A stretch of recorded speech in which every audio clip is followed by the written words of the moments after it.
이재명 대표의 불법 대북 송금과 관련된 재판, 이것이 이제 준비 기일이 시작되면은 진행이 될 텐데 그 재판 진행 과정 속에서도 여러 가지 뉴스가 나올 수가 있고 그 판결이 언제 나오느냐에 따라서 이재명이 민주당 흔들릴 가능성이 있다, 이런 분석 소개를 드렸는데요.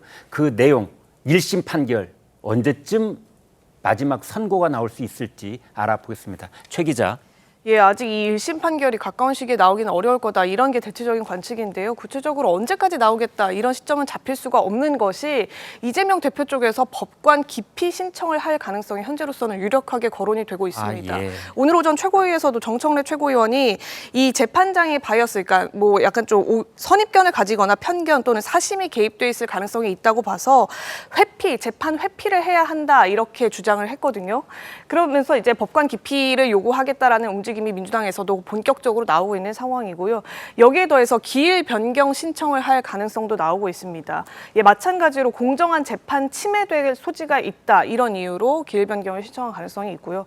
이 모든 조치들은 인용이 되느냐 여부를 떠나서 신청 자체를 검토하는 과정에서부터 시간이 지연될 소지가 있기 때문에 그 시간이 지연되는 경우에 따라서 다음 기일이 언제로 잡힐지도 알 수가 없는 상황이고, 또 이재명 대표가 정치 활동을 이유로 대북 송금 사건을 서울로 좀 이송해달라고 요청할 수도 있습니다. 네. 지금 내리 대장동 건 등등으로 이제 수원지법과 서울지법을 오가고 있는데 한 곳으로 좀 통일해달라고 하면서 그 부분을 논의해볼 수도 있고요. 또 대규모 증인 신문을 통해서 방어에 좀 나설 수도 있고, 또 신판사 임기가 내년 2월까지거든요. 임기가 어느 정도 더 미뤄지느냐, 이 부분도 좀 변수가 될 걸로 보입니다. 네. 장현주 변호사께요. 어떻게 보면은 이재명 대표나 이재명 대표 그 변호인단이 가지고 있는 카드가 여러 장이 있구나, 이런 생각이 드는데요. 그중에 어떤 걸 선택할까요? 글쎄요, 뭐 이제 공소가 제기된 지 며칠 되지 않았기 때문에요. 재판이 본격적으로 시작된다라고 한다면 뭐 구체적인 대응 방안들도 뭐 논의가 되지 않을까라는 생각은 듭니다. 네. 그런데 뭐 이재명 대표 측의 변호인들이 가진 카드가 많다라는 표현도 있을 수 있겠지만, 그것은 또 뒤집어 말하자면 우리 헌법이나 법률에서 보장되어 있는 또 형사 피고인의 방어권 중에 하나이거든요. 네. 그렇기 때문에 야당 대표로서의 지위도 갖지만 또 형사 피고인의 지위도 갖는다라고 한다면 당연히 법상 보장되어 있는 피고인의 방어권을 최대한 행사할 수 있다라는 생각도 듭니다. 그중에서 말이죠. 수원지법에서 서울중앙지법으로 올라올 가능성이 있습니까? 사실 현실적으로 봤을 때는 법원이 이송 허가를 해주지 않을 가능성이 저는 높다라는 생각은 드는데요.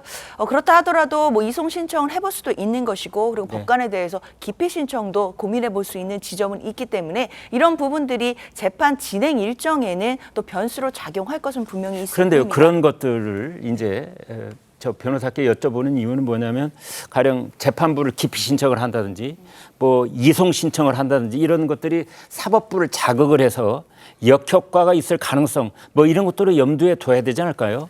뭐 그런 부분까지는 당연히 변호인단에서 고려를 해서 아마 종합적으로 판단을 할 것으로 보이기는 하는데요. 네. 뭐 그렇다 하더라도 사실상 형사 피고인에게 아까도 말씀드린 방어권들이 분명히 존재하는 것이고, 그리고 이게 위법적인 상황이 아니라 법상 내에서 행사할 수 있는 권한이다라고 한다면 또 행사할 수 있는 부분을 생각해 볼 수 있는 것이기 때문에요. 당연히 여러 가지 결론적인 부분까지 생각을 해서 종합적으로 고려를 해야 될 것으로 보입니다. 그런데요, 그 와중에 이제 어떤 언론들은 9월쯤에 이제 공직선거법 위반에 관한 1심 판결이 나올 가능성이 있다, 이런 기사가 나오고 있는데, 이제 대북 송금과 관련된 이재명 대표의 재판이 진행 중에 선거법 위반 1심 판결이 유죄로 나올 경우에 영향이 있습니까, 없습니까? 글쎄요, 뭐 각기 다른 또 별도의 재판이기 때문에 한 재판의 결과가 다른 재판에 직접적으로 영향을 미칠 여지는 없습니다. 네. 그렇기 때문에 뭐 지금 그 공직선거법 위반이라든지 또는 이제 위증교사 같은 경우에는 좀 더 판결이 일찍 나오지 않겠느냐, 그러니까 올해 안에 나올 가능성이 높다라는 지금 보도들이 나오고 있는데요. 그 판결 결과와 이 대북 송금과 관련된 재판의 결과는 전혀 무관하다, 이렇게 봐야 되겠습니다. 네.